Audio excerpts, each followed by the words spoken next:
Hello everyone. Today we cover the topic of time-customized pricing. It is a phenomenon that you are fairly familiar with. In everyday life, we often see prices go up and down. Prices vary over time. So this is the phenomenon we're going to examine closely. In this section, we are mainly going to focus on the motivations of varying prices over time. Why do businesses make price adjustments over time? First, price discounts are often used to encourage trial, and it could also accelerate the rate of purchase. First, let's look at trial. Here are three different mechanisms for enacting price customization: mail-in rebate, coupon, and on-shelf price cut. All these three things are different ways to cut prices, but they also differ in how the prices are cut. For mail-in rebate and coupons, they don't really directly cut the price. So considering these three different ways of price cuts, how do these mechanisms differ in terms of reference prices and in terms of selectivity of price discounts? That is the price discount a blanket discount for everyone, or is it more targeted? So when we look at these three different means, when you offer a on-shelf price cut, consumers are going to remember the discounted prices. And as a result, the discounted prices tend to become the internal reference price, as we have discussed before. And the problem of consumers remembering a lower internal reference price is they become more price sensitive. Mail-in rebate and coupons, on the other hand, do not change the price itself, so they tend to cause less problems of making customers more price sensitive on individual items. So in terms of their effects on reference prices, these three different mechanisms differ. And second is on selectivity. For mail-in rebate and on-shelf price cut, they are weapons of mass destruction. They are usually not targeted towards specific customers. Instead, they are offered to everyone. And what's different with coupon is coupons can be more selective. To use the same analogy, coupons are more like laser-guided bombs, where retailers can choose different coupons being sent to different customers. So these three price cut mechanisms, they differ in terms of their influences on reference prices and how selective they are. Second, we'll look at purchase acceleration. What is purchase acceleration? In this chart, I've shown two different curves, the orange one and the blue one. So the horizontal axis is weeks. This graph shows over time how does the quantity change in the market. The orange line represents the shipment. That is how much quantity have been purchased. And the blue line captures the consumption. That is how fast the products have been consumed by the consumers after they purchased the items. So this is a very typical type of price cutting scenario. When the retailer cut the prices, there's a sudden surge of purchases. So the shipment goes up a lot and continue into the second week of price cut, and then the shipment actually takes a dip after the price discount. As you can see, the sales actually drops below the normal level and gradually go back. But the problem with this is consumers do not necessarily consume the products faster once they purchase more. A classic example is toilet paper. When toilet paper goes on sale, consumers with inventory capacity tend to buy a lot of toilet paper. But it's pretty difficult to increase the consumption rate of toilet paper unless we have problems. So the consumption of toilet paper actually stays quite constant. So what happens is when toilet paper is on sale, you're going to see a surge of shipment, but the incremental sales is really borrowing from the future. That is, when people buy toilet paper now, it means they will buy less in the future. On the other hand, some products are a little bit different. For example, yogurt. When consumers buy yogurt, because it is perishable, they also tend to increase the consumption rate. So for yogurt, when they buy more, the shipment goes up. the consumption usually tends to pick up as well before it starts dipping. The difference here is for a product like yogurt, running discount can both accelerate purchase and also increase consumption. But it is not the case for toilet paper. And for most products that we incur in everyday life in the grocery stores, they fall somewhere in between these two different products. You're going to see a surge of shipment because of price drop, and the consumption rate might increase somewhat, but not to a large extent. So by customizing prices over time, retailers can accelerate purchase. The third motivation for customizing prices over time is to deal with potential buildup of low willingness to pay customers. Let's say we have a coffee maker, Mr. Coffee maker, which has a unit variable cost of $32. So the goal for the coffee maker is to charge the maximum willingness to pay of a growing proportion of the market that would buy at a regular price. Suppose customers for coffee makers are of two types, one valuing the product at $60 and the other at $40. In real life, what this example describes is a scenario of life cycles. For example, when do people buy coffee makers? Usually when they move, when they get married, and they establish a new household. So in scenarios like this, so since the rate of marriage and the new household establishment is relatively constant, you may imagine that you'd expect that new customers who have either high willingness to pay or low willingness to pay would appear each month, let's say at the constant rate. So in this example, we're looking at a scenario where the high willingness to pay customer, $60, and the low willingness to pay customer, $40, each group had the birth rate of 100 per month. So each month you have 100 new customers with high willingness to pay and 100 new customers with low willingness to pay. For example like this, how does Mr. Coffee Maker charge an optimal price? Let's lay out the progression of this market. So in the first month, there are 100 low willingness to pay customers at $40 and 100 high willingness to pay customers at $60. And between these two groups of customers, Mr. Coffee has two choices to charge the price. So the optimal price would either be $40 or $60.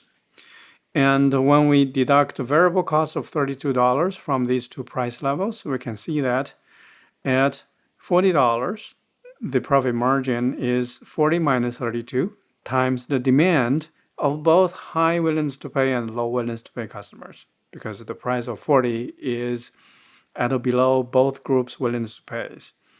And then the profit from this condition is 8 times 200, that is 1600.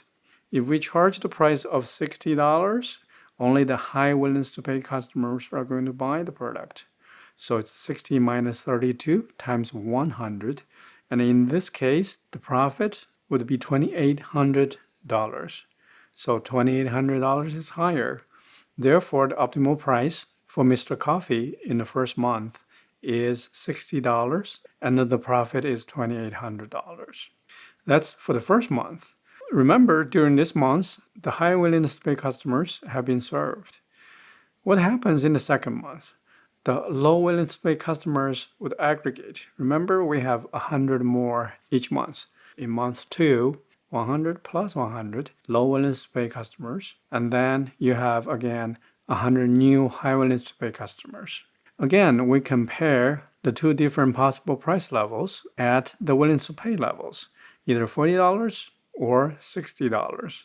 Again, charging $60, serving only the high willingness to pay customer would lead to higher profit.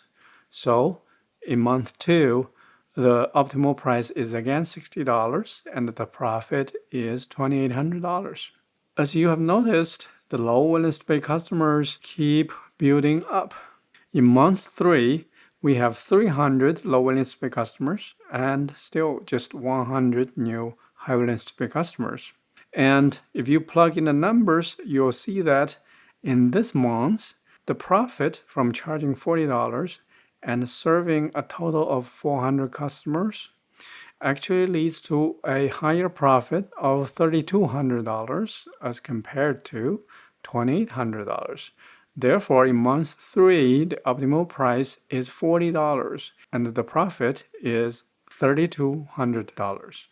So as you can see, the simple demand buildup of low willingness to pay customers has led to different optimal prices.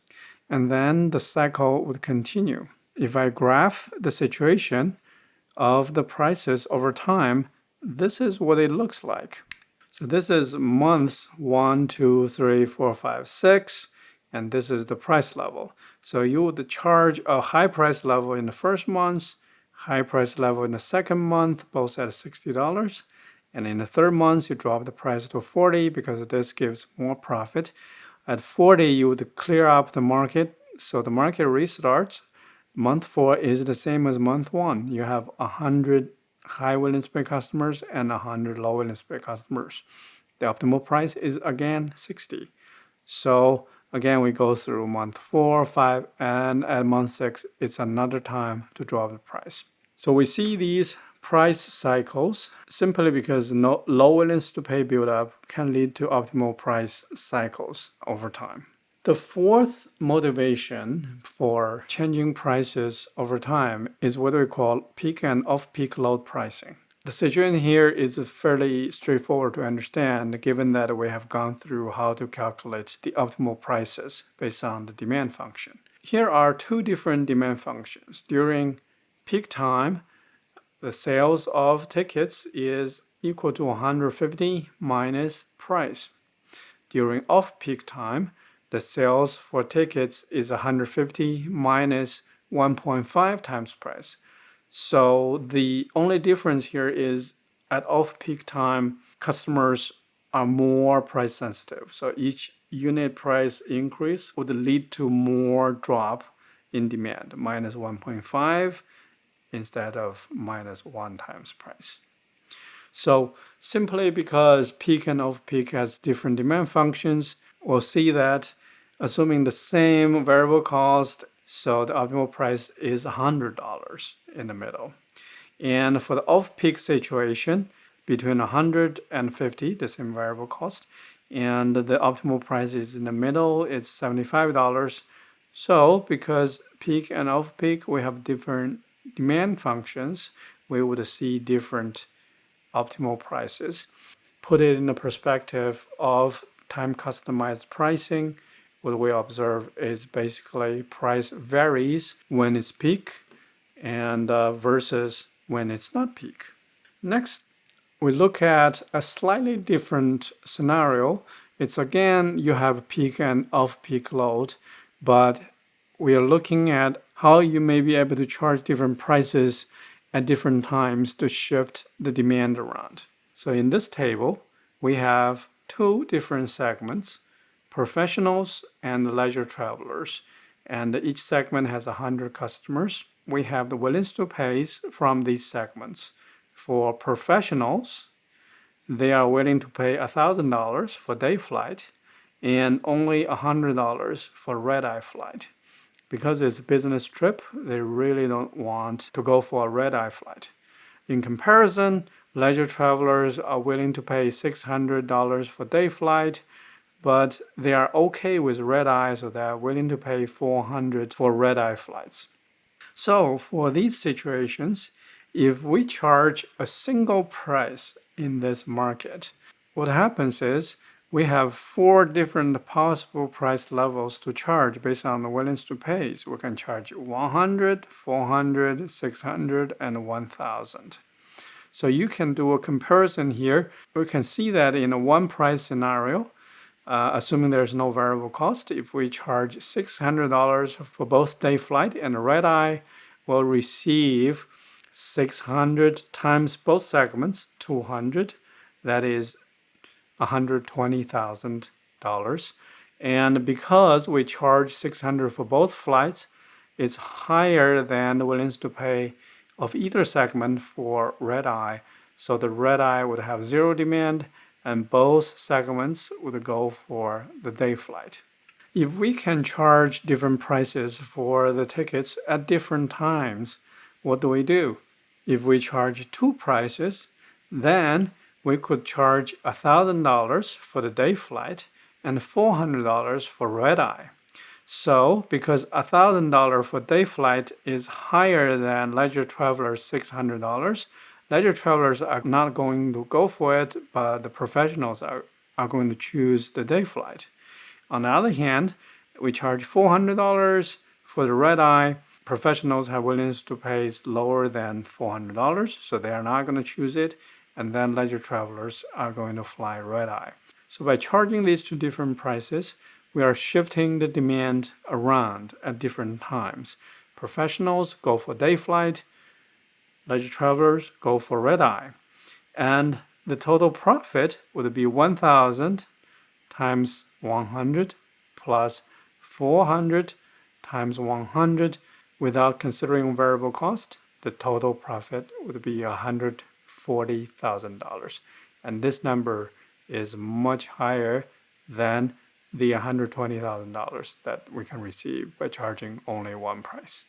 So far, we have looked at a scenario where we know either the willingness to pay information with certainty, we know for sure, or we actually know the demand curve. Next, we're going to examine a scenario where the demand is uncertain. So consider selling a product to a single customer. And here are three different scenarios on information about the potential customer's valuation of the product. So first, you know she values the product at $5. So her willingness to pay is $5 with certainty. Second, you know she values it somewhere between $4 and $6. So you know the range of the willingness to pay between 4 and 6, but you don't know exactly where the willingness to pay is. The third scenario, you are even less certain. So you know she values the product somewhere between $0 to $10, and each value is equally likely, but you do not know exactly what her willingness to pay is. So under these three different scenarios, notice that the customer's expected or average valuation of the product is constant at $5. So may it be $5 for sure, between 4 and 6, between 0 and 10. The middle point is always $5, $5, and $5. Now let's look at how these three different scenarios differ in terms of the optimal price and what the profit would be. Again, assuming no variable cost. For the scenario where we know a customer's willingness to pay is $5, the answer is straightforward. We charge $5 and the profit is $5. So next, for the scenario of willingness to pay or valuation between $4 and $6, and we're going to draw this similar to a demand curve. When price changes, how does the probability of sale change? So for example, if the willingness to pay is between $4 and $6, if we charge, let's say $4, let's say this is $4. If we charge $4, then the customer would for sure buy the product with probability of 1. And then when we charge a price higher than $4, the probability of purchase starts to go down. And at the point when we charge $6, we know the willingness to pay is between 4 and 6. So when we charge a price above $6, the demand would drop to 0 all the way. So the demand curve is basically half of a segment here. And in this case, how do we calculate the optimal price? We can simply compare two different possible values. So first, let's say if we charge $5. So the middle point between $4 and $6. When we charge $5, we have 50% chance of selling the product. So on average, our profit of this square is going to be $5 times 50% of the chance. That gives us $2.50. Now, since this demand curve is cut off at probability of 1, we need to consider the boundary conditions when we charge a price of 4. So if we charge a price of $4, the probability of purchase is 1 because the willingness to pay is for sure larger than 1.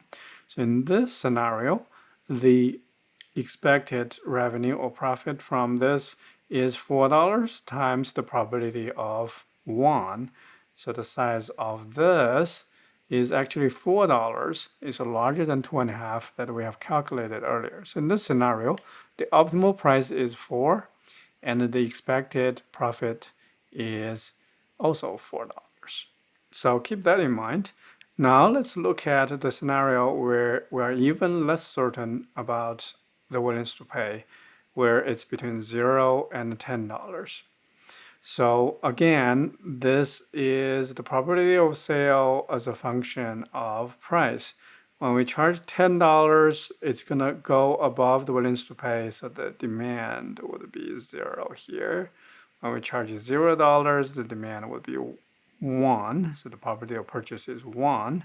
In this scenario, with a full demand curve, we could actually use the formula that we have used to calculate the optimal price, which is between the value in this corner and the variable cost in this case is 0.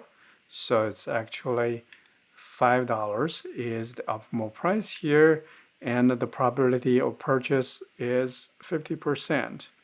Again, the size of this square is $5 times 50%. So the total size of this width times height is $2.5. Now let me summarize the numbers I have just run through here in a table. So in this table, the average value of the valuation is always $5. And the spread is $5 for certain, between 4 and 6, between 0 and 10. And the optimal price, as we have discussed, are $5, $4, and $5. And the probability of transaction or purchase is 100% at willingness to pay, and 100% at $4, and 50% at $5. And the expected revenue is $5, $4, and $2.5. So when you look at these numbers, although the optimal price goes up and down, jumping around, what's interesting is the expected revenue actually monotonically goes down when the willingness to pay information is less certain. That is, when you know for sure about the willingness to pay, you actually have higher expected revenue. When you're less sure and even less sure, your expected revenue goes down. So the last time customized pricing we are going to examine is called yield management. This is the holy grail in the industries where the total supply is limited and perishable. Think about it when you run a hotel. If the hotel room is not filled up on a specific day, you can never get that capacity back. Similarly, for airline tickets, if an airplane takes off with an empty seat, so in this scenario, it is extremely important to charge the right prices so that you can fill up the seats or the rooms. However, the problem is the demand is uncertain. So the airlines can get an educated guess of future demand, but airlines don't really know for sure. And then the routes and the days also vary. And in addition, customers may cancel and they may not show up on time. Your seat cannot be sold to someone else. So the solution that the industry has figured out to fight this is overbooking. Overbooking means to sell more tickets than the service capacity of the flights. Let's say you have 100 seats on a flight. The airline would need to set a booking limit. The booking limit does not have to be equal to the number of seats. So the problem an airline faces is, first, if your booking limit is too low, you may have empty seats because some customers may not show up. These empty seats are called spoilage. If you set booking limit too high, then you have to deny boarding of some customers. Usually they would offer travel vouchers, the vouchers that you can use in the future to redeem airline tickets. So other than flying at a different point of time, they also offer additional vouchers. In this case, let's say denied boarding would cost the airline $300. And the level of overbooking for the airlines is equal to the booking limit minus the total number of seats 100. And a lot of the airline industry's decision is on how much should they overbook. And in this lecture, I'm going to use a highly simplified example to show you how airlines calculate overbooking using a decision tree. So we're going to look at when the airline makes a booking limit decision, what's going to happen, and then what is the relative impact on the revenue of the airline. So here is the first branch of the decision tree. We start with a baseline number of booking limit at 100, which is equal to the total number of seats on this plane. So if we stay with a booking limit of 100 tickets, then the relative impact of the revenue is 0. So there's no plus or minuses on the revenue when we sell 100 tickets that's filled up on the plane. The overbooking decision would look at what happens if we increase the booking limit from 100 to 101. So mere increase of one additional tickets sold. Now when we increase the booking limit to 101, we're going to look at two different possibilities. First is, so even though we decide to sell 101 tickets, we can only sell 100 or less. So the overbooking limit would lead to no relative impact on the revenue. On the other hand, what if when we increase the booking limit and we can actually sell the additional ticket? So if we can sell 101 or more tickets, what happens? So here are two scenarios. One is if one or more customers do not show up. A second scenario is what if everybody shows up? So in these two scenarios, in the first scenario, if a customer does not show up and we sold 101 tickets, one customer doesn't show up, we have 100 customers who show up, that's exactly the number of seats. So we have successfully sold one additional seat in this case without having an empty seat on that flight. So that generates a positive increase of $120 in revenue. So we sold 101 tickets, one or more people didn't show up. That gives us $120 in revenue because that seat through overbooking is filled. What happens if everybody shows up then? So in that case, although all the seats are filled up, so the $120 is gained, the problem is now we have to give customers vouchers, cost $300. So now we're going to solve this decision tree through backward induction. That is to go from the right-hand side and slowly going back to the left-hand side. And here you need a little bit more information. Let's say based on historical record, the airline knows that with 75% of the chance that one or more customers are not going to show up, and with 25% chance that everybody will show up.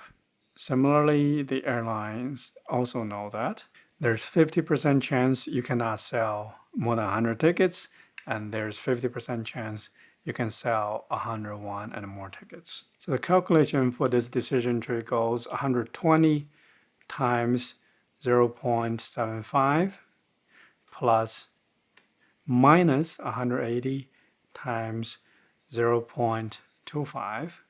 That calculation gives us the outcome on this branch, that is $45.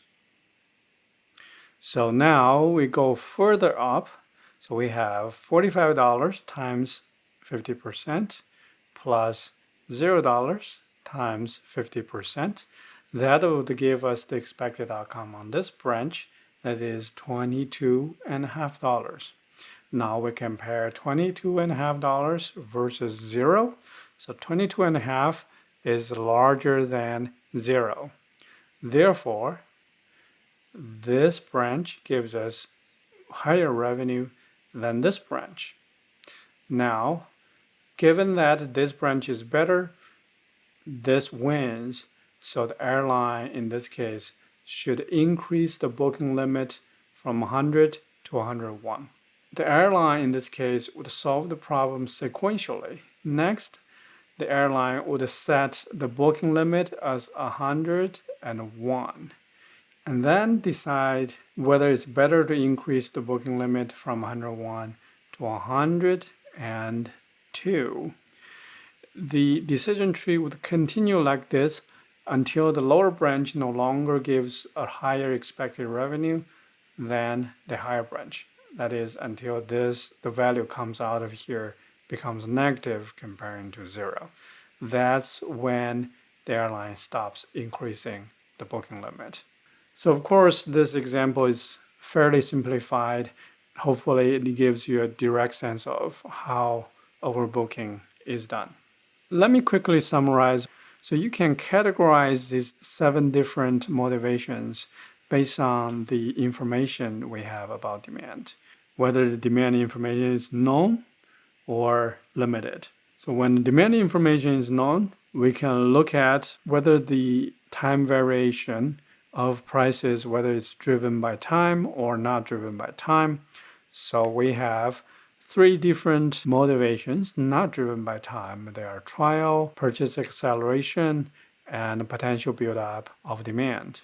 And for the time-driven motivations, we have 2 different things, peak load demand and the peak load with demand shift. For the scenario where the information about demand is initially limited, we have 2 different motivations, demand probing or yield management. Finally, let me quickly touch upon the potential negative consequences of changing prices over time. First, businesses need to decide whether the price change leads to incremental or substitute sales. If it leads to incremental sales, then it's a net gain to drop the price levels. Sometimes, if the demand is merely shifted around, then the benefit of price change becomes more limited. Second is changing prices over time is not without cost. In grocery stores, you have to print new price labels, and it costs a lot more manpower to make price changes. So there's a cost side of customization. And the third we need to be particularly conscious about is there may be systematic effect of varying prices over time. So we have discussed reference price effect. If consumers remember a lower price, they may become more price sensitive. Second, consumers are not dummies. Once they are trained about the price changes, they may be waiting for sale to happen. So instead of buying the products when they need it, they will hold out until they see the price drop. And the third one, which we have not discussed about here, is the fairness effect, which we talked about briefly in factors that influence willingness to pay. That is, changing prices over time may lead customers to consider the price change to be unfair. That's all about time-customized pricing. Thank you. I'll see you next time.